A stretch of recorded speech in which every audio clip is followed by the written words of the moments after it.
Morning 10th class Hindi की कक्षा में एक बार फिर से आपका स्वागत है बेटा। हमारी इस कक्षा में प्रेमचंद के द्वारा लिखी गई कहानी का अध्ययन चल रहा था, जिसका आज थर्ड पार्ट यानी तीसरा हिस्सा हम पढ़ेंगे, जिसमें उन्होंने बताया है कि फिर से जो है सालाना यानी वार्षिक इम्तिहान हुआ और इस इम्तिहान में जो है वो फिर से क्या रिजल्ट रहा।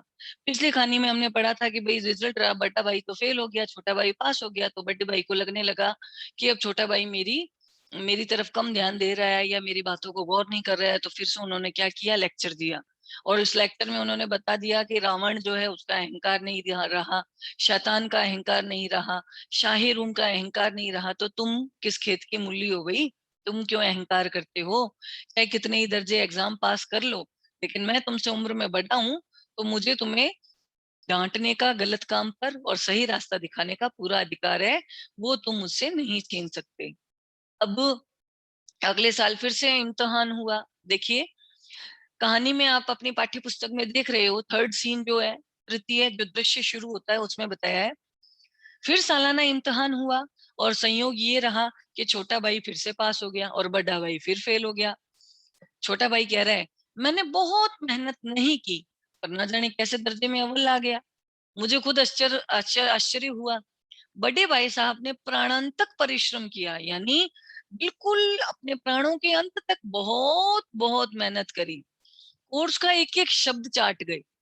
10 बजे रात तक इधर, 4 बजे भोर से उधर, 6 बजे से 9:30 बजे तक स्कूल जाने के पहले पूरे चेहरे की जो ग्लो है, जो शाइनिंग है, वो सारी कांतिहीन हो गई, यानी चली गई। मगर फिर भी बेचारे क्या हो गए, फेल हो गए। मुझे उन पर दया आने लगी। जब रिजल्ट सुनाया तो वो रो पड़े और मैं भी रोने लगा। अपने पास होने की खुशी तो मेरी आधी हो गई। मैं भी फेल हो गया होता तो भाई साहब को इतना दुख नहीं होता, लेकिन भाग्य की बात को कौन टाल सकता है। मेरे और बड़े भाई के बीच में अब केवल एक ही क्लास का अंतर रह गया। मैंने मन में एक बार फिर कुटिल भावना, कुटिल यानी थोड़ी चालाक धूर्त भावना मेरे मन में फिर जागी। क्या जागी कि अरे यार, कहीं भाई साहब एक बार और फेल हो जाए ना तो मैं उनके बराबर आ जाऊंगा, फिर वो किस आधार पर मेरी बेइज्जती करेंगे। लेकिन मैंने अपने इस विचार को अपने दिल से निकाल दिया। आखिर वो है तो मेरे भाई, जो मेरे हित के विचार से ही तो मुझे डांटते हैं और मुझे इस वक्त उनका बोलना अप्रिय लगता है। लेकिन क्या शायद उन्हीं के उपदेशों का ये असर है कि मैं दनादन पास भी हो जाता हूँ और इतने अच्छे नंबर भी लाता हूँ। अब बड़ा भाई साहब थोड़े नरम पड़ गए। कई बार मुझे डांटने का अवसर पाकर भी धीरज से काम लेते थे। शायद अब वो खुद समझने लग गए कि मुझे डांटने का अधिकार अब उनको नहीं रहा, या रहा भी तो बहुत कम। यह देखकर मेरी स्वच्छंदता बढ़ गई। स्वच्छंदता यानी आजादी। मैं उनकी सहिष्णुता का अनुचित लाभ उठाने लगा। सहिष्णुता यानी नमनीयता, नरमापन। मुझे ये धारणा हुई कि मैं तो पास हो जाऊंगा, पढ़ूं या ना पढ़ूं, मेरी तो तकदीर बहुत बलवान है। इसलिए भाई साहब के डर से जो थोड़ा बहुत पढ़ लेता था ना, वो भी क्या हो गया, बंद हो गया। अब मुझे कनकौए उड़ाने का नया शौक पैदा हुआ। कनकौए, पतंगे उड़ाना, पतंगबाजी करना। सारा समय पतंगबाजी की भेंट चढ़ा देता था। फिर भी मैं भाई साहब का अदब करता था और उनकी नजर बचाकर कनकौए उड़ाता था। अब जब भी पतंगबाजी होती है तो क्या क्या चीजें करते हैं, मांझा देना यानी सूता बांधना, कन्ने बांधना यानी पतंग के केणिए पोना, पतंग टूर्नामेंट की तैयारियां करना। ये सारी समस्याएं अब गुप्त रूप से हल होने लगी, यानी भाई साहब को पता नहीं चले, सारी ये चीजें उनसे छिपा कर होने लगी। मैं भाई साहब को ये बिल्कुल भी शक नहीं होने देना चाहता था कि उनका सम्मान और उनका लिहाज मेरी नजरों में कम हो गया। एक दिन क्या हुआ, शाम के समय हॉस्टल से दूर मैं एक कनकौआ लूटने बेतहाशा दौड़ा जा रहा था, यानी एक कटी हुई पतंग लूटने के लिए भाग रहा था उसके पीछे। अब जब भी बच्चे कटी हुई पतंग को लूटने के लिए जाते हैं तो क्या करते हैं, आंखें आसमान की ओर थी और मन था उस आकाशगामी पथिक। आकाशगामी, आकाश की ओर गमन करने वाला, पथिक यानी यात्री। कौन था वो? पतंग, जो मंद गति से झूमती हुई यानी धीमी गति से हिलती हुई पतन की ओर आ रही थी। पतन यानी नीचे की ओर गिर रही थी। मानो कोई आत्मा स्वर्ग से निकलकर, ये भी पंक्ति रेखांकित कीजिएगा बेटा, क्योंकि कई ऐसी पंक्तियां हैं जिनको हमें यहाँ पर रेखांकन करना बहुत जरूरी है। क्या बताया देखो, मन था उस आकाशगामी पथिक की ओर, जो मंद गति से झूमता पतन की ओर आ रहा था। ऐसा लग रहा था मानो कोई आत्मा स्वर्ग से निकलकर विरक्त मन से नए संस्कार ग्रहण करने जा रही हो। ध्यान देना, अब इस पंक्ति का क्या अर्थ है। लेखक कह रहा है कि मैं भाग रहा था कटी हुई पतंग को लूटने के लिए। तो वो पतंग क्या थी, आकाश की ओर, मतलब नजरें मेरी कहाँ थी, आकाश की ओर। आकाश की ओर किसकी तरफ, उस आकाश से आने वाले उस यात्री की तरफ। यात्री कौन था, यानी वो पतंग। और कटी हुई पतंग कहाँ आएगी, वो हवा से हिलती डुलती कहाँ गिरेगी, नीचे की ओर गिरेगी। तो लेखक कहता है, यानी जो छोटा भाई है वो सोच रहा है, ऐसा लगता है कि जब कोई आत्मा यानी किसी शरीर से निकलती है, यानी किसी व्यक्ति की डेथ होती है तो उसके शरीर से आत्मा निकलती है। आत्मा निकलकर कहाँ जाने लगती है, स्वर्ग की ओर जाती है।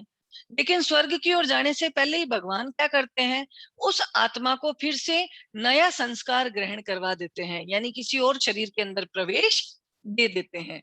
बस वैसा ही हाल था पतंग का, जो एक बार तो स्वर्ग की ओर जा रही थी, यानी आकाश की ओर उड़ रही थी, लेकिन जैसे ही वो कट गई तो कटते ही वापस उसे धरती की ओर ही लुढ़क कर आना पड़ा। बस वैसा ही कुछ व्यक्ति की आत्मा का हश्र होता है। तो यहाँ पर लेखक ने वास्तव में बहुत ही दार्शनिक सत्य को समझा दिया हमारे सामने।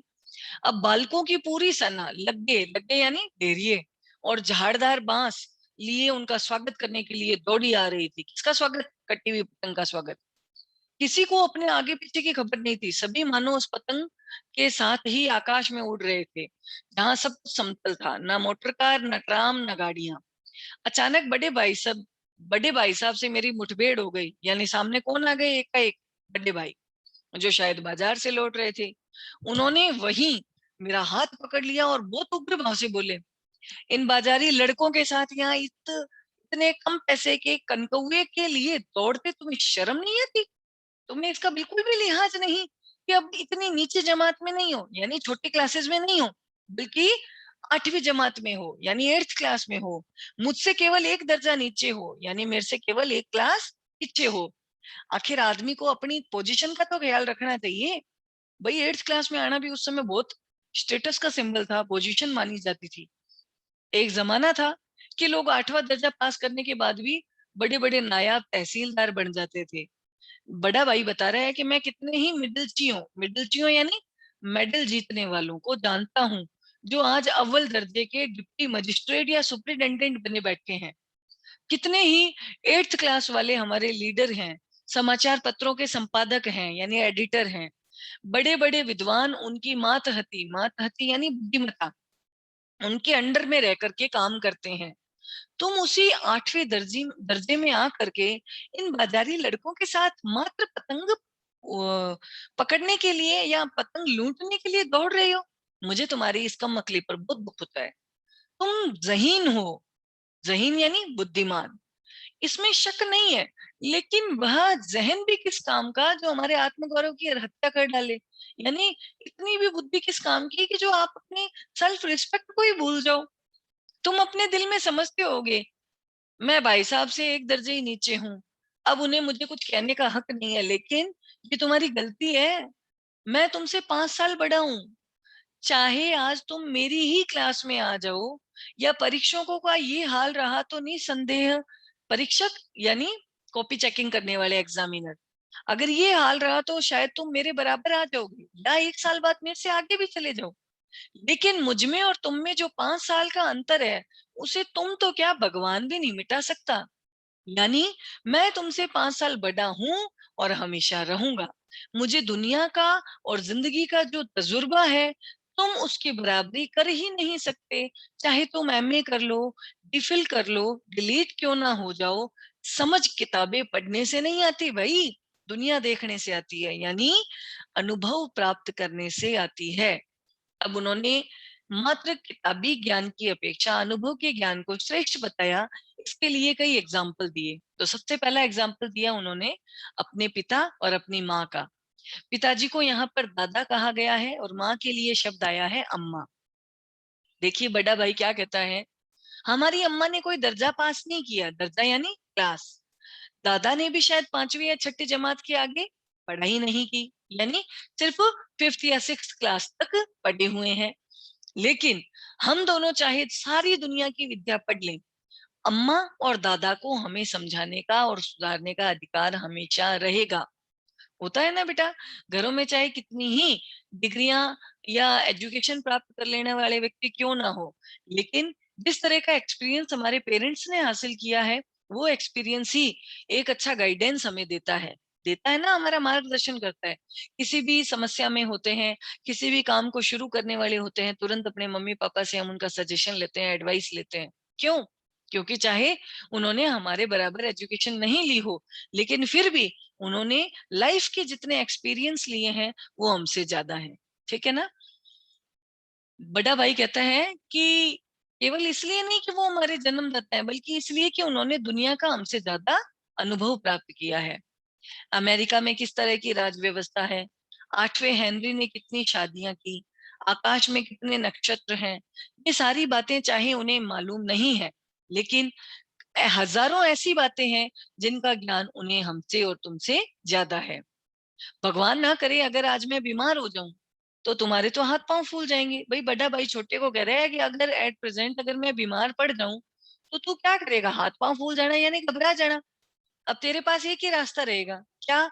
कि उस समय दादा यानी पिताजी को तुरंत तार देने के अलावा तेरे पास कोई दूसरा रास्ता नहीं है। यानी तुरंत का तुरंत लेटर लिखकर तू पापा जी को यहाँ बुलाने की कोशिश करेगा। लेकिन यदि तेरी जगह या पापा हो यानी दादा स्वयं हो, तो वो ना तो किसी को तार देंगे, ना घबराएंगे, ना बदहवास होंगे यानी बेहोश से होंगे, बल्कि पहले वो खुद इस बीमारी को पहचान कर इसका इलाज करेंगे। मर्ज यानी बीमारी, पहले खुद उस मर्ज यानी बीमारी को पहचान कर उसका इलाज करेंगे। अगर उसमें सफल नहीं हुए तो किसी डॉक्टर को बुलाएंगे।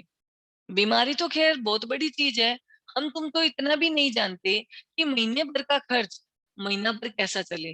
जो कुछ भी दादा हमें भेजते हैं, हम 20-22 तारीख तक ही खर्च कर डालते हैं, और फिर पैसे पैसे के मोहताज हो जाते हैं। मोहताज हो जाना, डिपेंड हो जाना, नाश्ता बंद हो जाता है, धोबी और नाई से भी मुंह चुराने लगते हैं। लेकिन जितना हम और तुम जो खर्च कर रहे हैं ना, उससे आधे में तो दादा ने अपनी पूरी उम्र का एक बड़ा हिस्सा इज्जत और नेक कामी के साथ निभाया है।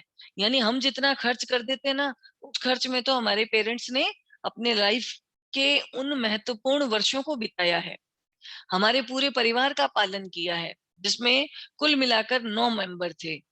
अब ये तो हुआ माता पिता का एग्जाम्पल। दूसरा एग्जाम्पल दिया खुद के हेडमास्टर का। हेडमास्टर साहब को देखा, एमए कर रखी है इंग्लिश में, और यहाँ की नहीं बल्कि ऑक्सफोर्ड की। 1,000 रुपया पेमेंट लेते हैं, है ना? 1,000 भी उस समय बहुत बड़ा जो पेमेंट है माना जाता था। लेकिन उनके घर का इंतजाम कौन देखता है भाई? उनकी बूढ़ी माँ। हेडमास्टर साहब की डिग्रियां यहाँ बेकार हो गई। वे पहले खुद अपने घर का इंतजाम करते थे, खर्च पूरा नहीं पड़ता था, वो पैसे पैसे के मोहताज हो गए। और जब से उनके माताजी ने प्रबंध अपने हाथ में ले लिया, घर में जैसे लक्ष्मी आ गई। तो भाईजान, ये गुरूर दिल में से निकाल डालो कि तुम मेरे समीप आ गए हो या मेरे बराबर आ गए हो तो तुम आजाद हो। मेरे देखते हुए तुम बेराह यानी गलत रास्ते नहीं चल पाओगे। अगर तुम यो नहीं मानोगे, तो मैं थप्पड़ मार कर यानी इसका प्रयोग करके भी तुम्हें सही रास्ते पर ला सकता हूँ। मैं जानता हूं कि मेरी बातें तुम्हें जहर लग रही, समझ गए? अब यहाँ तो बड़े भाई ने ये सारी बातें छोटे भाई को समझाई। अब छोटा क्या कहता है देखो।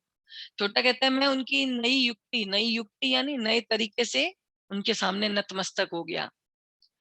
मुझे आज सचमुच अपनी लघुता का अनुभव हुआ, यानी पता लगने लगा कि वास्तव में मैं बड़े भाई से बहुत छोटा हूँ।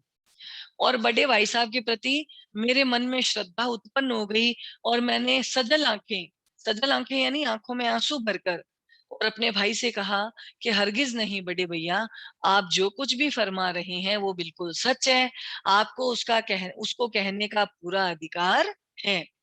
बड़े भाई साहब ने मुझे गले से लगा लिया और बोले कि मैं कनकौवे उड़ाने के लिए मना नहीं करता, मेरा भी जी ललचाता है, लेकिन क्या करूं?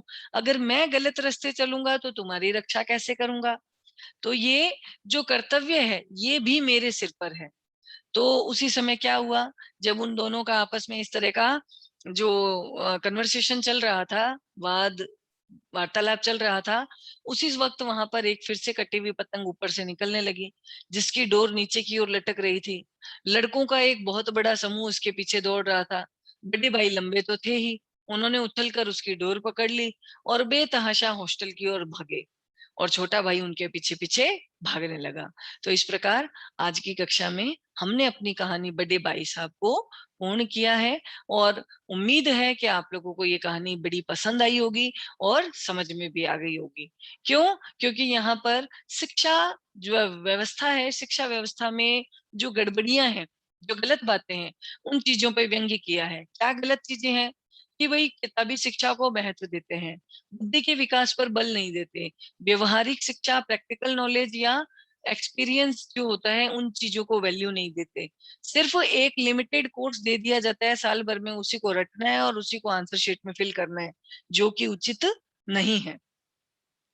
तो यहाँ अब हम प्रश्न उत्तर जो करेंगे, इन प्रश्न उत्तरों की जो पीडीएफ है आप लोगों को आपके पर्सनल नंबर पर मिल जाएगी। सारे प्रश्नों का एक बार आप भी अध्ययन कीजिएगा कि कथानायक की रुचि किन, कथानायक कौन है? छोटा भाई। उसकी रुचि किन चीजों में थी? पतंगबाजी करना, है ना, गुल्ली डंडा खेलना, कागज की तितलियां उड़ाना, कंकरियां मारना, और हॉस्टल के दरवाजे पर लटक कर झूले खाना, है ना। बड़े भाई साहब छोटे भाई से हर समय पहला सवाल क्या पूछते थे? यही पूछते थे, कहाँ थे? और ये सवाल इसी मुद्रा में पूछा जाता था।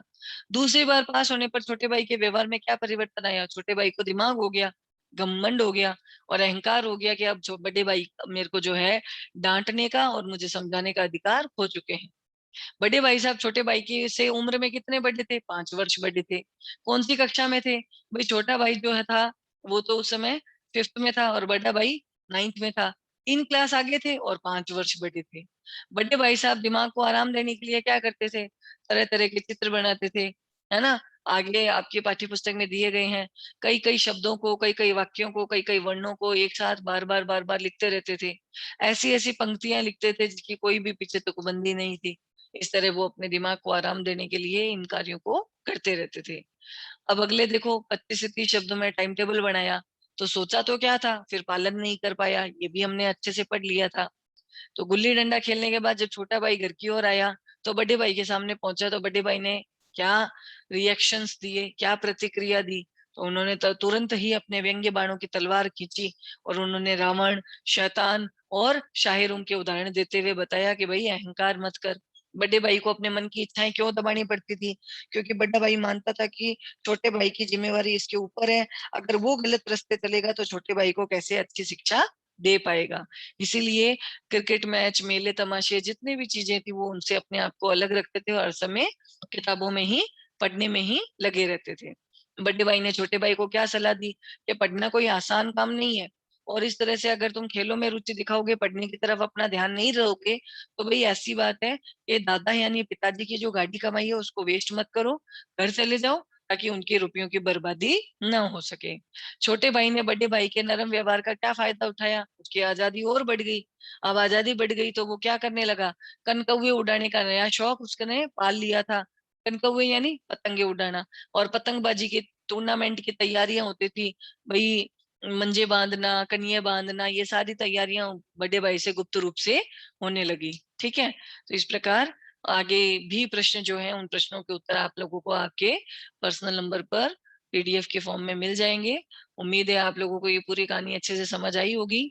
तो आप लोग आराम से घर पर बैठ करके इस पूरी कहानी को पढ़ें, इसका दोहरान करें, और जहां भी कहीं कोई दिक्कत आती हो तो तुरंत पूछें। धन्यवाद बेटा आप सभी का।